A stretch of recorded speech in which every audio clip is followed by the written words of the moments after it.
Hello friends, आज आपको मैं एक नया और बहुत ही बेहतरीन टूल शेयर करने वाला हूं, इंडिकेटर बेस्ड ऑप्शन ट्रेडिंग। तो इंडिकेटर बेस्ड ऑप्शन ट्रेडिंग में क्या है, कस्टमाइज है हमारे हिसाब से। हम जितने भी इंडिकेटर दिए हुए हैं इन सबको किसी को भी इस्तेमाल कर सकते हैं और काफ़ी फास्ट है ये।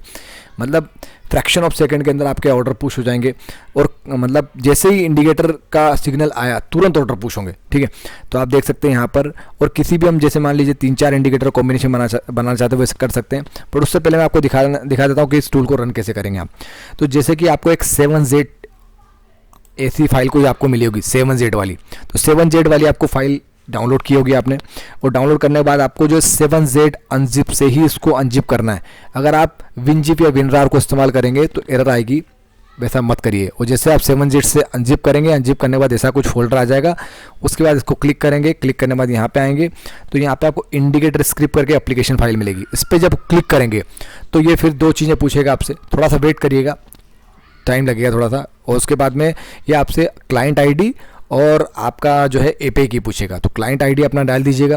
क्लाइंट आईडी डालने के बाद एपीआई की कहाँ से लेंगे, तो एपीआई की जो आपको टूल को रन करने से पहले हमेशा ध्यान रखिएगा कि अलाइज ब्लू में लॉगिन करना जरूरी है, उसके बाद ही हम टूल को रन करना है। ठीक है, तो लॉगिन कर लिया। लॉगिन करने के बाद में यहाँ पे देखिए एक बार ये 1 टाइम प्रोसेस है। यहाँ पे आप देखेंगे, यहाँ पे लेफ्ट साइड में ऑप्शन आता है एप्स में ऑप्शन आता है एपीआई की, और एपीआई की में जाकर के आपको यहाँ पे इसको एपीआई की ऐसे को मिल जाएगी। डबल क्लिक करिए और इसको कॉपी कर लीजिएगा। अगर नहीं दिख रही है तो रीजनरेट एपीआई की पर क्लिक करिएगा तो आ जाएगी ये। ठीक है, ये आने के बाद में जैसे आप टूल को रन करेंगे तो वहाँ पे क्लाइंट आईडी और एपीआई की पूछेगा, तो यहाँ से कॉपी पेस्ट कर दीजिएगा। जैसे आप करेंगे तो फिर हमारा टूल कुछ इस तरह से ओपन हो जाएगा। ठीक है, ओपन हो जाएगा। ओपन होने के बाद में आप जो है जनरल पैरामीटर, आपको चीज़ें बता देता हूँ। ये एक ऐसा टूल है जिसके अंदर कम से कम यूज़र इनपुट है, मतलब कम से कम हमें दिमाग लगाना है। ठीक है, ना तो टारगेट के ऊपर दिमाग लगाना है, ना एसएल के ऊपर दिमाग लगाना है। तो अगर आप कुछ भी दिमाग लगाना नहीं चाहते हैं तो यूनिवर्सल प्रॉफिट भी बहुत बड़ा रखिए, यूनिवर्सल लॉस भी बहुत बड़ा रखिए। ठीक है, और क्योंकि हम सब कुछ रिलाय कर रहे हैं इंडिकेटर के ऊपर, तभी आपका डिसिप्लिन मेंटेन होगा। ठीक है, स्टार्ट टाइम एंड टाइम हम यहाँ पे डाल सकते हैं। और अगर पेपर ट्रेड करना चाहते हैं, लाइव ट्रेड करना, जो भी चेंज करना चाहते हैं, तो जब भी आपको चेंजेस करेंगे उसके बाद अपडेट पैरामीटर पर क्लिक करना जरूरी है। अगर अपडेट पैरामीटर पर मान लीजिए पेपर ट्रेड कर लिया, अगर लाइव करना है, अगर ऐसे लाइव करके बाद स्टार्ट पे क्लिक करेंगे तो पेपर ही होगा, क्योंकि आपने लाइव पे करने के बाद में अपडेट पैरामीटर नहीं किया। अगर अपडेट पैरामीटर जब क्लिक करेंगे तभी अपडेट होगा, कोई भी डेटा यहाँ पे अपडेट होगा हर विंडो में। ठीक है, तो इस तरीके से यहाँ पे कुछ चेंजेस करने वाली चीज़ें नहीं है। निफ्टी का जैसे ये है, तो अगर आपको निफ्टी में ट्रेड करना है तो यस पे क्लिक करिए। अगर नहीं करना है निफ्टी के अंदर, नो करके अपडेट पैरामीटर पर क्लिक कर दीजिए। ठीक है, अगर नो करके अपडेट पैरामीटर क्लिक नहीं किया और इधर आए तो वापस से वो चेस हो जाएगा। तो इसलिए जब भी कुछ चेंजेस करेंगे तो अपडेट पैरामीटर पर क्लिक करना जरूरी है।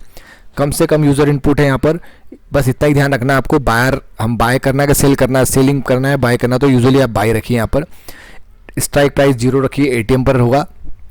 हेज स्ट्राइक प्राइस का इस्तेमाल तब होगा जब आप सेल करेंगे। ठीक है, नंबर ऑफ लॉट्स है जो मेन आपको काम की चीज़ है। नंबर ऑफ कितने लॉट में ट्रेड करना चाहते हैं, यहाँ पर नंबर ऑफ लॉट आप यहाँ पे डाल सकते हैं। ठीक है, स्पॉट ही रखेंगे इसको। हाँ, इसको जो है स्पॉट की जगह फ्यूचर का ऑप्शन भी है। फ्यूचर का ऑप्शन आप तब लेना पड़ेगा आपको जब आप वीवेब का इस्तेमाल करेंगे, अदरवाइज सब में स्पॉट काम करेगा।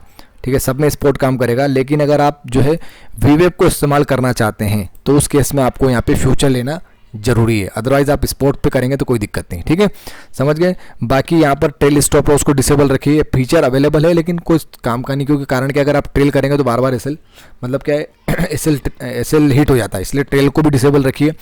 मैक्सिमम ट्रेड आप यहाँ पे 10 डाल सकते हैं, अपने हिसाब सेट कर सकते हैं, लेकिन 10 डाल के रखिए। ठीक है, एक्सपायरी करंट रहने दीजिए। मैक्सिमम प्रॉफिट मैक्सिमम लॉस बड़ा रखिए, क्योंकि अगर आप फिर सब कुछ इंडिकेटरों के ऊपर रिलाय कर रहे हैं तो बड़ा रखिए। अगर आप कुछ अपनी मर्जी से डालना चाहते हैं तो डाल सकते हैं। ये maximum profit number of trade की था 10 ट्रेड का मैक्सिमम प्रॉफिट है। अगर पर ट्रेड का हम यहाँ पे पर ट्रेड का सेट कर सकते हैं, पर ट्रेड का एसएल यहाँ पे सेट कर सकते हैं। ठीक है, तो बड़ा रखेंगे अगर इंडिकेटर के ऊपर चल रहे हैं तो अपने हिसाब से। अगर कुछ करना चाहते हो तो चेंज अपने हिसाब से कर सकते हैं। ठीक है, टारगेट या पॉइंट बेस अगर आप टारगेट लगाना चाहते हैं वो भी लगा सकते हैं। चूँकि मैंने यहाँ पे 1000 मतलब बहुत बड़ा लगा दिया, बहुत बड़ा इसलिए लगा दिया कि अगर आप इंडिकेटर के ऊपर चल रहे हो तो बड़ा लगा के चलिए। और स्टॉप लॉस भी मैंने यहाँ पे 100 पॉइंट मतलब बड़ा लगा दिया। अगर आप छोटा करना चाहते हो कर सकते हैं। ठीक है, एग्जिट स्केलिंग का फीचर भी दिया गया है। मान लीजिए 4 लॉट लिए और यहाँ पे टारगेट आपने जो लगा देंगे अपने हिसाब से, तो उस हिसाब से आप इसको पार्शियली प्रॉफिट बुक कर सकते हैं, बट वो आपकी चॉइस के ऊपर है। ठीक है, बट अदरवाइज ये डिफ़ॉल्ट सेटिंग ठीक है। बैंक निफ्टी में भी इसी तरह की डिफ़ॉल्ट सेटिंग है, हमको ट्रेलिंग स्टॉप लॉस नहीं कराना है, इसको डिसेबल है। बाकी ये सेटिंग वैसी ही रहेगी। ठीक है ना, सब कुछ सेटिंग वैसी की वैसी है। नंबर ऑफ लॉट अपने हिसाब से आप डिसाइड कर सकते हैं, ठीक है ना।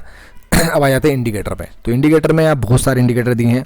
सिंपल मूविंग एवरेज का क्रॉसओवर, दो स्लो और फास्ट, मतलब फास्ट और स्लो का आप या टाइम पीरियड डाल दीजिए।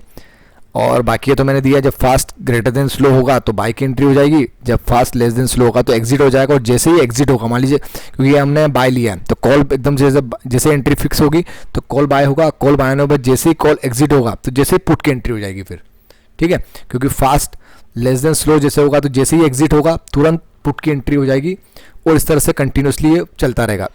तो अगर आप कोई सिंगल इंडिकेटर को इस्तेमाल करना चाहते हैं तो कर सकते हैं, कंबाइन करना चाहते हैं इन सब में, किसी को 3-4 इंडिकेटर कॉम्बिनेशन इस्तेमाल करना, तो सबको चेकबॉक्स जिनको लेना चाहते हैं चेकबॉक्स पर क्लिक करिए, अपडेट पैरामीटर पर क्लिक करिए और उसके बाद में जस्ट स्टार्ट बटन पर क्लिक करिए। बहुत ही सिंपल है, ठीक है। तो अगर किसी एक इंडिकेटर में करना चाहते हैं तो एक इंडिकेटर पर क्लिक करिए और अपडेट पैरामीटर पर क्लिक करिए, ठीक है। अब यहाँ पे अपने हिसाब से आप एक्सपोनेंशियल मूविंग एवरेज क्रॉसओवर इस्तेमाल करना चाहते हैं, MACD सिग्नल लाइन क्रॉसओवर इस्तेमाल करना चाहते हैं, या फिर जीरो लाइन क्रॉसओवर इस्तेमाल करना चाहते हैं, MACD लाइन का जीरो लाइन से क्रॉसओवर इस्तेमाल करना चाहते हैं तो वो भी अवेलेबल है। RSI का पीरियड अपने हिसाब से जो डालना चाहते हैं आप यहाँ डाल सकते हैं अपने हिसाब से, भाई RSI 50 से ज़्यादा हो जाए और 40 से कम हो जाए तो एग्जिट हो जाए, और जब 40 से कम हो तो पुट की एंट्री हो जाएगी, और ग्रेटर देन 50 हुआ तो वापस। तो इस तरह से हमारे हिसाब से जो भी हम एंट्री डालना चाहते हैं वो डाल करके अपडेट पैरामीटर क्लिक करेंगे, हो जाएगा।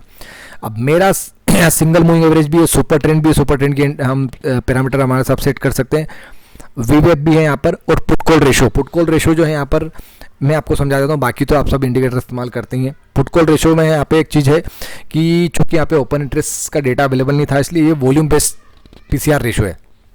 अब यहाँ पे स्ट्राइक प्राइस, कितनी स्ट्राइक प्राइस को आप इंक्लूड करना चाहते हैं PCR रेशो में, वो यहाँ पे आप सिलेक्शन कर सकते हैं।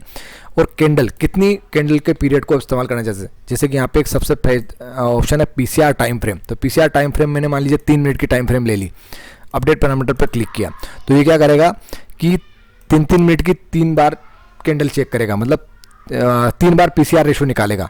इसका 3-3 जो इतनी स्ट्राइक आपने इंक्लूड करी ना उनकी 3 मिनट की 3 कैंडल का 3 बार PCR रेशो निकालेगा।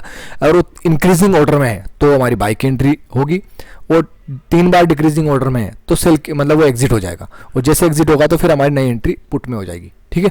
तो इस तरीके से ये चलेगा। और अब यहाँ पर सबसे जो मेरा फेवरेट इंडिकेटर मैं आपको बताता हूँ, ये सुपर ट्रेंड है। मेरा फेवरेट इंडिकेटर है सुपर ट्रेंड, और सुपर ट्रेंड की सेटिंग में अपनी फेवरेट सेटिंग बता देता हूँ आपको कि आपको जो है 14 और 1.5 की सेटिंग रखना है, पीरियड 14 और 1.5 मल्टीप्लाई रखना है 1 मिनट के टाइम फ्रेम पे। कितने? 1 मिनट के टाइम फ्रेम पर आपको ये इस्तेमाल करना है, ठीक है। और अगर आप 3 मिनट का टाइम फ्रेम इस्तेमाल करना चाहते हैं तो उस केस में आपको 7 और 3 इस्तेमाल करना है। 1 मिनट के लिए 14 1.5, और 3 मिनट या 5 मिनट इस्तेमाल करते हैं आप तो 3 मिनट, ठीक है। तो 3 मिनट इस्तेमाल करते हैं तो उसके लिए 7 और 3 आप इस्तेमाल कर सकते हैं, ठीक है। तो ये बहुत ही बेहतरीन, आपको आप आराम से इसको लाइव पर ट्रेड करिए, आपको समझ में आ जाएगा किस तरह से रिजल्ट आते हैं, तो आप इसको इस्तेमाल कर सकते हैं। और जैसे अपडेट पैरामीटर क्लिक करके जस्ट आपको रन करना, पोजीशन आपको यहाँ पर दिखेगी और यहाँ पे आपको मैसेज आएगा, ठीक है। तो मुझे लगता है कि आपको समझ में आ गया होगा किस तरह का टूल है ये। Thank you very much.